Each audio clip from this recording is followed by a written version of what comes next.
Hello, my name's Bev, and 4 years ago I took up playing the recorder again after a 50-year gap.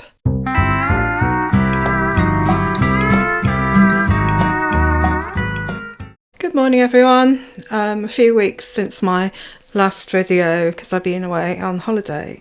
Update. We've got a concert in 2 weeks' time, and I've been looking at videos about stage fright and finding out why it's absolutely normal.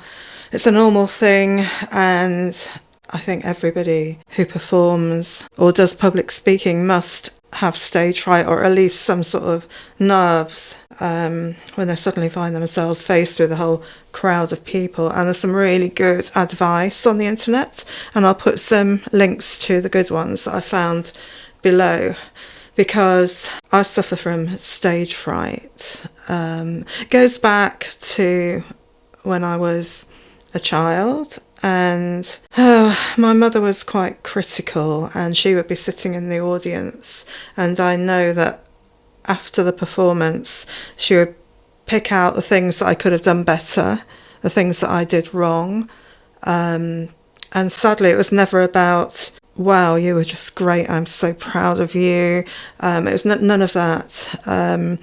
And since then, when faced with an audience, it's almost as if my brain says, your mother's sat there in the audience and she is going to pick apart your talk, your performance, or whatever afterwards. And she is there to catch you out.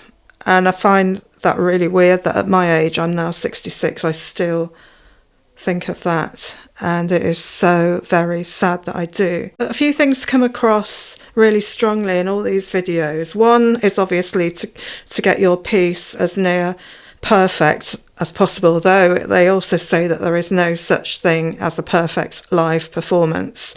If you wanted that, then you'd go and do it in a studio, or if the audience wanted that, then they could just buy a CD and listen to the piece, and plenty online as well. So bear in mind, there's no such thing as a perfect performance.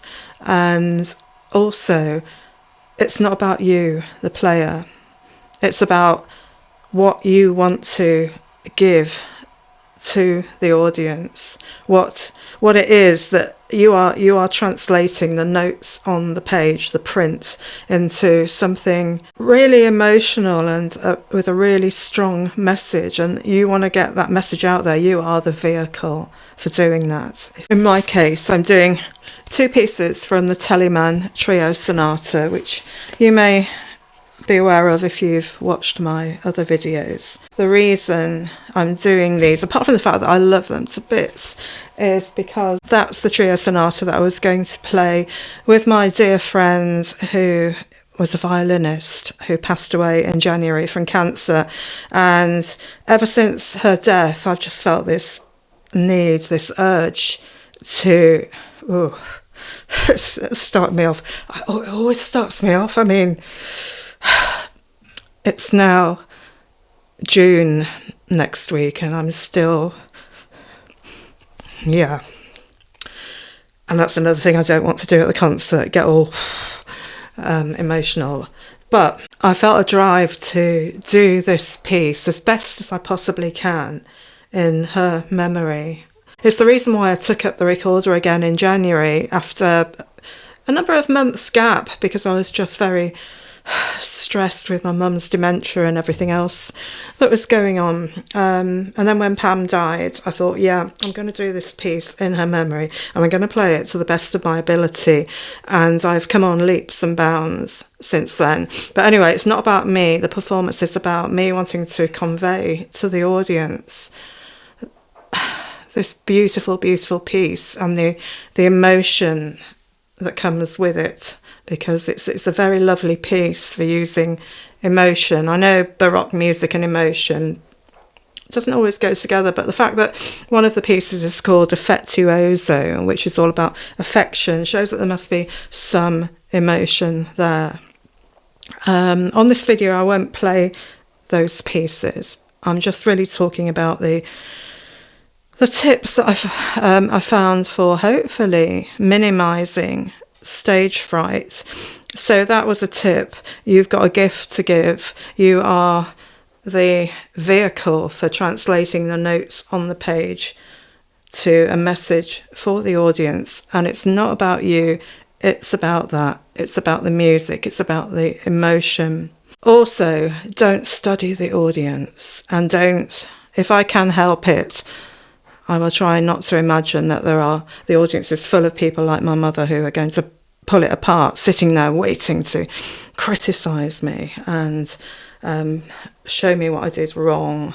I'll put the links below in this video, so if you find yourself suffering from stage fright, you can maybe have a look at them and see what you think.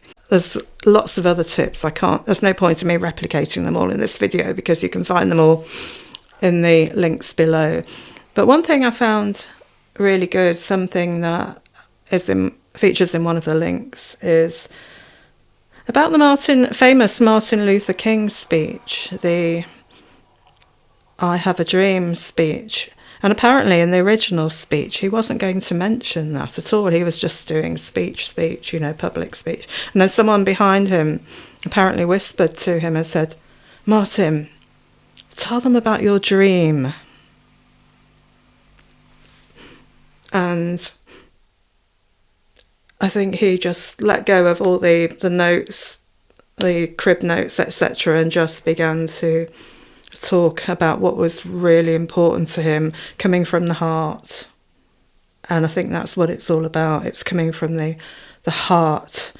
It's about you have something that you urgently, passionately need to tell this audience. I think that's one of the best ways of looking at it.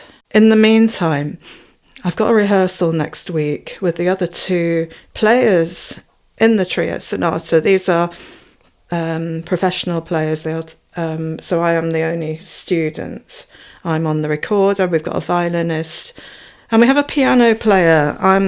As my music teacher knows, I'm not wild about having a piano in Baroque music, because you wouldn't have a great big modern grand piano in Baroque music. It would have been a harpsichord or something along those lines. A modern piano, no. Anyway, next week I've got a rehearsal with them, and we'll only have one rehearsal before the concert, and that's pretty stressful in itself. So I'm trying to play along with accompaniments. I'm playing along with YouTube videos, just getting used to other parts in the trio sonata, because I can play the actual recorder part. It's just whether I can play it in an ensemble.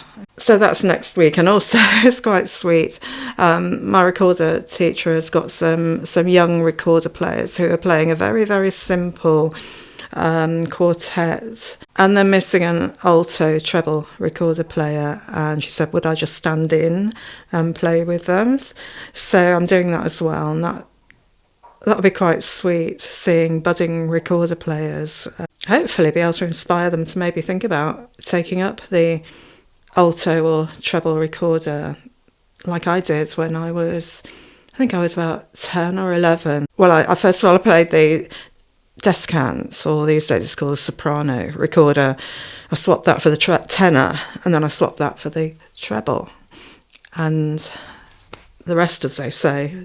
Anyway, I'm rambling here, and I just really wanted to talk about stage fright, so do check out the links in the description below. So yeah, please do subscribe to this channel. It's a new channel. I used to upload my recorder videos to my other YouTube channel, and they were getting mixed up with the cycling videos. So now I've decided that channel is all about cycling.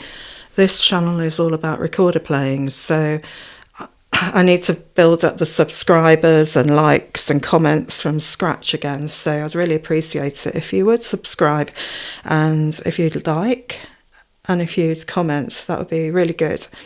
And I'll catch up with you later when I'll be playing my part in the Telemann trio sonata.